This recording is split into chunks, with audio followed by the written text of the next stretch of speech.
E aí, pessoal, tudo bem com vocês? Sejam bem-vindos a mais um vídeo sobre vetores. A aula de hoje, se eu não me engano, é a aula 5 sobre projeção de vetores. Beleza? Então, bora para o vídeo, vamos lá? Seguinte, na aula de hoje, eu quero te explicar três coisas. Primeiro, por que nós precisamos fazer a tal projeção de vetores? É realmente necessário? Depois, eu vou te explicar como faz a projeção sem macete. Você precisa entender essa parte, tá? Não pule essa parte do vídeo. Depois, eu vou te ensinar com macete, de um jeito mais rápido, beleza? E depois eu vou cortar o vídeo e a gente faz um exemplo junto, belezinha? Então vamos lá. Primeira parte, por que que nós temos os costumes, né? Os costumes de fazer a projeção de vetores. Seguinte, imagina que eu tenho um vetor aqui, ó.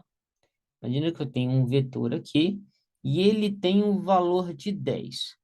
Muitas vezes, o que eu preciso não é do 10, não é de um vetor que esteja na diagonal. Eu não quero esse vetor. Eu preciso dele na horizontal e na vertical. Então, a gente tem o costume de projetar para isso.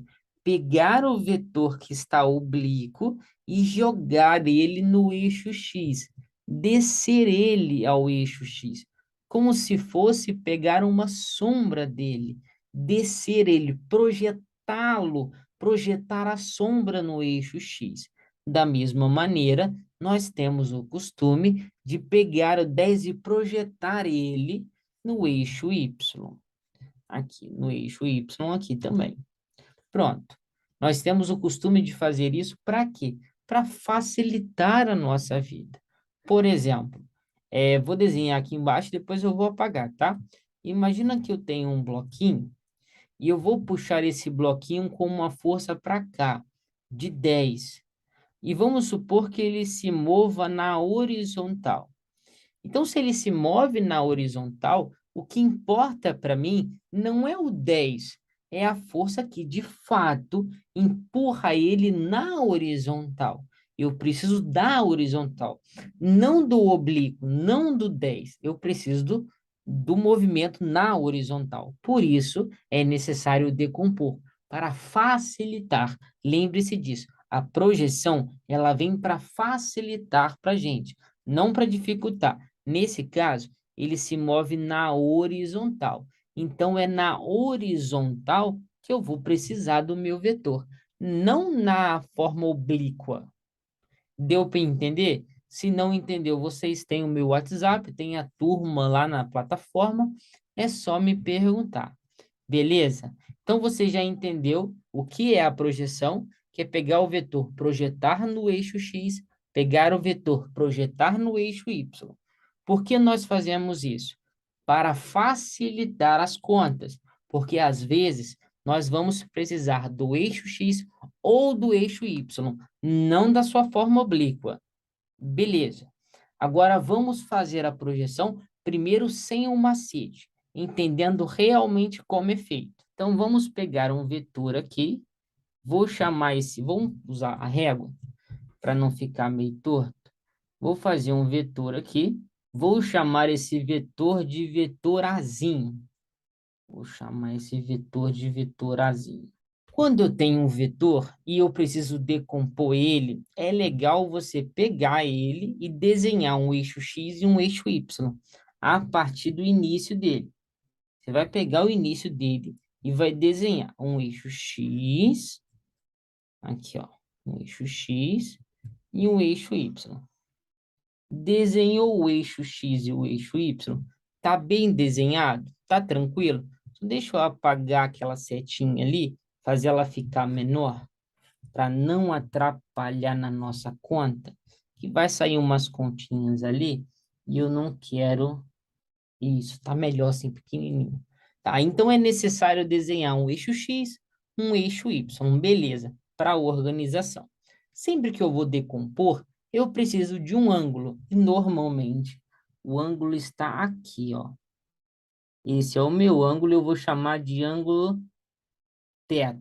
Beleza. Então, desenhei o vetor A, coloquei um ângulo θ. As decomposições ali, eu vou decompor no eixo X, vou projetar no eixo X e vou projetar no eixo Y, que são as decomposições que a gente chama, tá? Se não sabe aí, agora tá sabendo, beleza?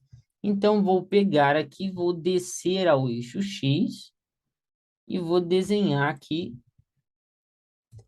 o meu vetor, a minha decomposição, que eu vou chamar do vetor A no eixo X. Beleza? Agora, como eu descubro esse vetor A sem macete nenhum, fazendo realmente? Então, aqui, ó, tem um ângulo de 90 graus, não tem? Se a gente olha aquele triângulo ali, eu vou perceber que esse camarada, ele é o cateto adjacente desse ângulo aqui, ó. Ele é o meu cateto adjacente. E ali eu tenho o cateto adjacente e a minha hipotenusa. Se eu tenho meu cateto adjacente e a minha hipotenusa, o meu AX é necessário fazer o cosseno. Então, ficaria cosseno do ângulo θ é igual ao meu cateto adjacente, que é o meu AX, dividido pela minha hipotenusa, que seria o meu vetor A. Beleza? Lembra disso lá da matemática. Cateto adjacente é aquele que está do lado do ângulo e a hipotenusa é aquele que está de frente para o ângulo de 90 graus. Vou isolar o meu AX, ficaria então AX é igual ao vetor A vezes cosseno do ângulo θ. Pronto. Esse aí é o meu AX. A vezes cosseno de θ, sem macete nenhum, realmente para você entender o porquê o cosseno, né? Alguns já conhecem o macete, por isso que eu estou começando sem o macete. Agora falta outra decomposição, que é o meu eixo Y. Vou fazer de verde dessa vez, para você identificar na cor, ó. Vou pegar aqui e vou jogar lá para o eixo Y. Tá aqui, ó. Este camarada aqui é o que a gente vai chamar de AY. E vamos decompor, sem macete nenhum. Esse AY, ele se repete aqui, ó. Se você perceber, ele é o mesmo vetor. O mesmo vetor. Tanto na esquerda quanto na direita. É o mesmo vetorzinho ali. E ali, ele se comporta como cateto oposto. E o cateto oposto, nós sabemos que é seno. Então, seria seno do ângulo θ é igual cateto oposto, cateto na frente do meu ângulo é quem? É o meu AY. Então, ali, AY. Dividido pela hipotenusa, no caso, né? E quem que é a hipotenusa? É o meu A. Pronto. Se eu multiplicar cruzado, vai chegar, então, que o meu AY acaba sendo o meu A vezes seno do ângulo θ. Pronto. Decompus aí, fiz as minhas projeções. O meu AX é A vezes cosseno de θ e o meu AY é A vezes seno de θ. Fiz as projeções bonitinhas, sem macete nenhum. Chegou a hora do macete agora. Por isso que eu falo, não pula. Se você não entendeu, volta. É importantíssimo você entender a parte sem macete. A parte com macete, a gente vai fazer assim, ó. A parte com o ângulo, você vai pegar o com, ó, com o ângulo. Você vai usar cosseno. A parte sem o ângulo, você vai usar seno, entendeu? A parte com o ângulo, cosseno. A parte sem o ângulo, seno. Júnior, me explica melhor. Vamos lá, vou te explicar. Imagina que eu tenho o vetorzinho aqui. Vamos usar régua de novo. Aqui não tem pressa, né? E essa parte ia ficar um pouquinho mais longa mesmo, é normal. Então, vamos lá. Vou pegar um vetorzinho, chamar ele de vetor B dessa vez, para não ficar idêntico ao outro, né? Então, aqui nós temos um eixo X, como eu ensino a fazer, um eixo Y. É legal no começo fazer isso para organização. E aqui agora eu tenho um ângulo θ, ou ângulo alfa, né? Vamos chamar de alfa dessa vez para fazer diferente. Seguinte, se eu pergunto para vocês, gente, esse camarada aqui de baixo, o BX, ele está com o ângulo ou sem o ângulo? Perceba que ele está coladinho ao ângulo, ó, coladinho ao ângulo, com o ângulo. Por isso, a gente vai escrever BX é igual ao meu B vezes cosseno do ângulo alfa. Show? Tranquilo? Porque está com o ângulo, junto ao ângulo, com, ó, juntinho aqui, ó, com o ângulo. Por outro lado, se eu pegar aqui o meu vetor BY, perceba que o meu BY, ele está aqui, ó, enquanto o meu ângulo está aqui, não está junto, está separado, está sem o ângulo, de seno. Então, vai ser BY é igual ao B vezes seno do ângulo alfa. Por quê? Porque o BY está aqui e o ângulo está aqui, está sem o ângulo de seno, beleza? Esse é o macete. Muitos aí já aprenderam isso, né? Mas como eu sei que tem gente que não aprendeu, tá aí.